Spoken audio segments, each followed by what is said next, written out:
Hi, this is Felipe from UserGuiding. In this tutorial, I'll show you how we can optimize the user experience by strategically stopping triggers for materials. Let's do it now. First, we go to the settings of our guide here.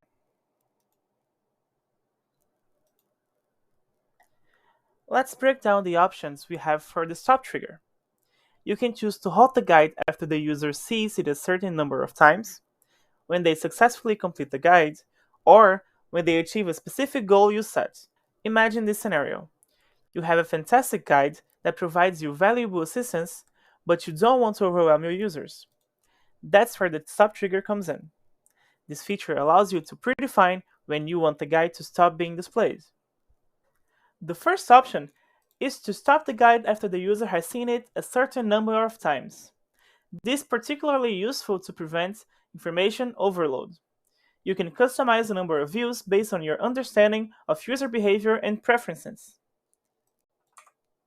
For instance, if you believe that users grasp the content after 3 views, you can set the stop showing the guide after the third interaction.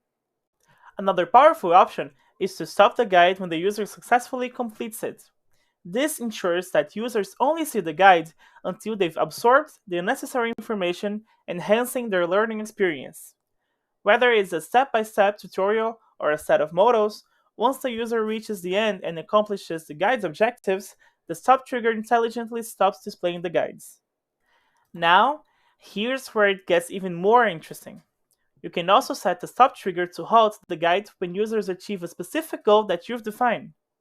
This could be anything from reaching a certain page, completing a checklist, filling out a form, or making a purchase. Anything that you can define with user attributes that you send to user guiding. When that value is matched, the stop trigger logic will work and the user will no longer see this guide. Quick tip: stop trigger functionality is available for surveys as well. In conclusion, the stop trigger is a game changer in delivering a more personalized and user-friendly experience. Whether it's limiting the number of views, stopping upon completion, or tying it to specific goals, this feature puts you in control. I hope this was helpful.